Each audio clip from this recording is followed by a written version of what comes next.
Today, Bitcoin rises back above $105,000. Asset management giant Apollo launches a tokenized fund with Securitize. And Stephen Lubka of Swan Bitcoin discusses his market outlook and how Trump's crypto ventures could affect the industry.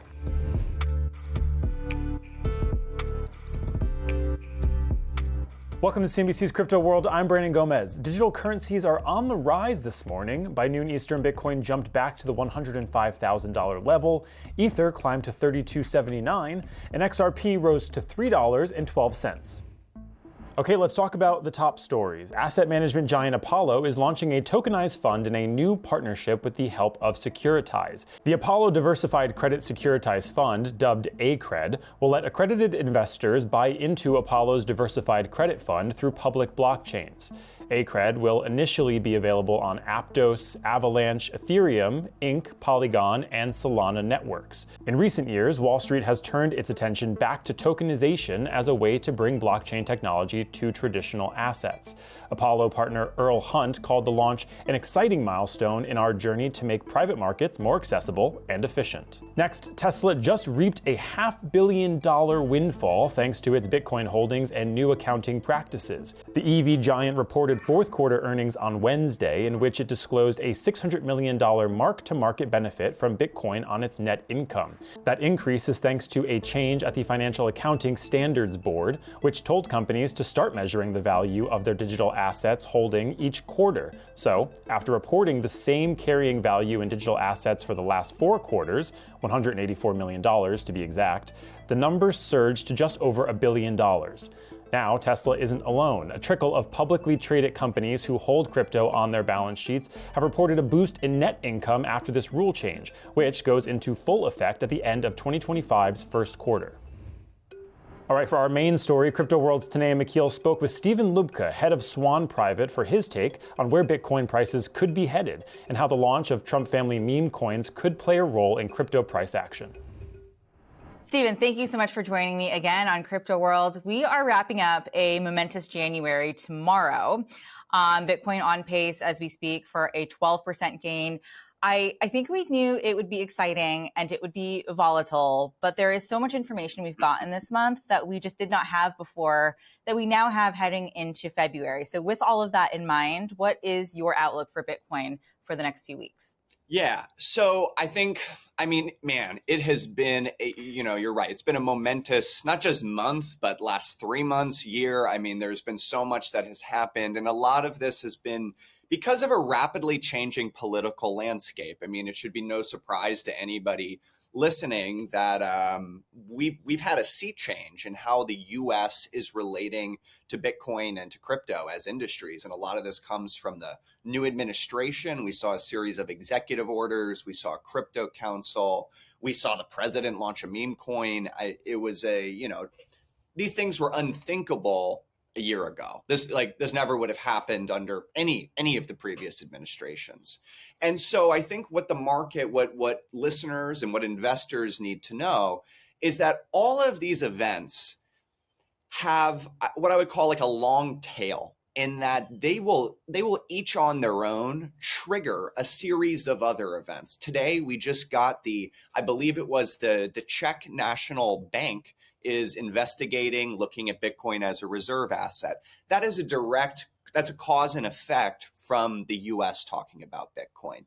And I expect there will be a number of these things in other countries taking more positive actions, large financial companies moving in. We had the repeal of SAB 121 that allows the banks to custody crypto and to do Bitcoin products.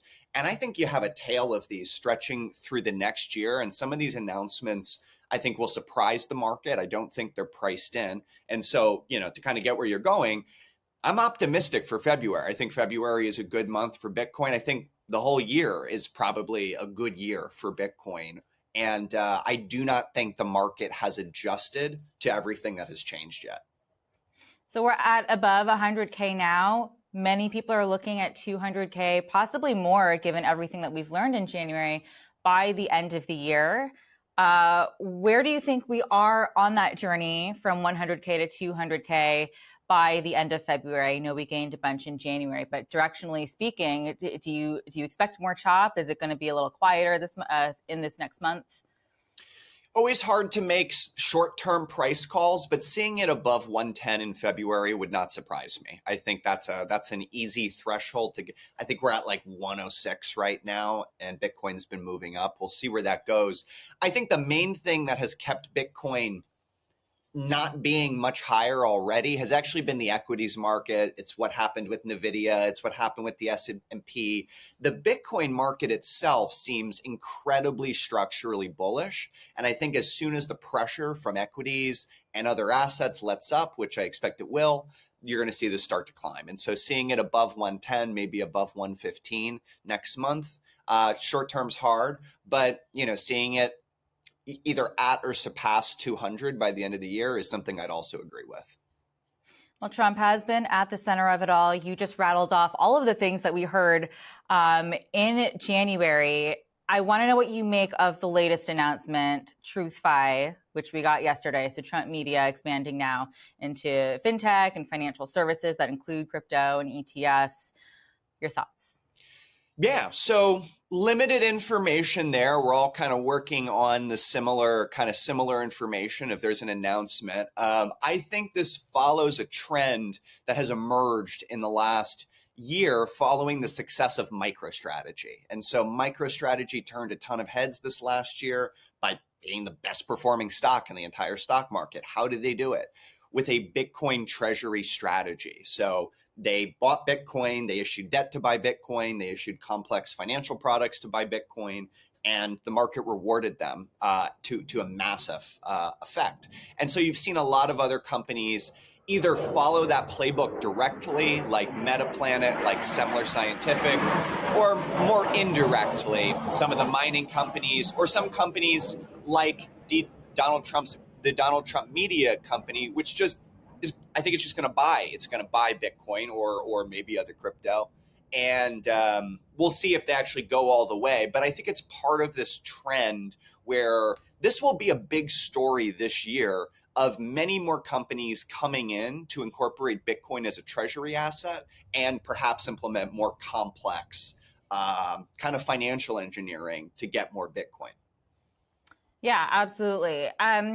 What is sort of the downside risk here? I had a lot of conversations yesterday that sounded similar to the ones that I had when we saw the launch of the Trump meme coin and the Melania coin.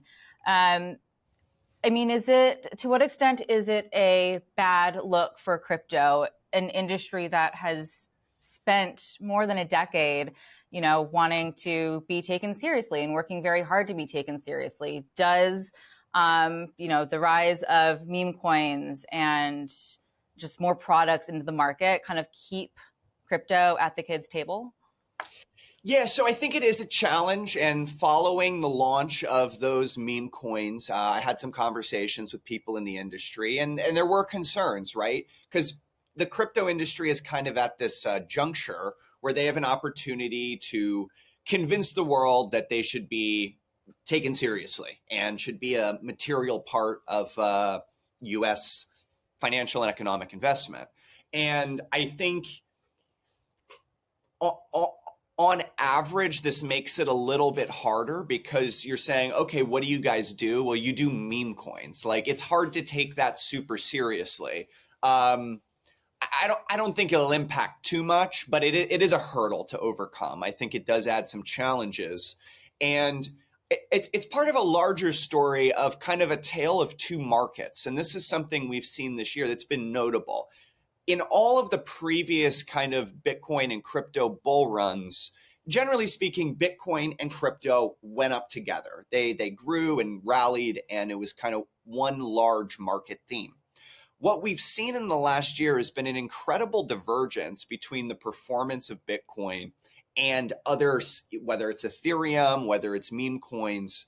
And I think what you're getting at with this question around the meme coin, with this question around being taken seriously, is the path that large parts of the crypto industry have taken have, I think, made it so people are rotating very quickly between these hot assets. It's much more speculative. It's much more like gambling. And, whoever is not trying to do that, the projects or the companies that aren't trying to do that, I think are getting drowned out by all the noise and activity from meme coins and so on. And this comes at the same time that Bitcoin is reaching its highest level of institutional adoption ever. Nation states are talking about it. Like tens, hundreds of billions of dollars are flowing into this. And so you have a market where Bitcoin's basically at an all-time high right now. Ethereum has lost over 40% of its value against Bitcoin just over the last year, and it's still trading below its all-time high materially, while Bitcoin's almost twice its all-time high.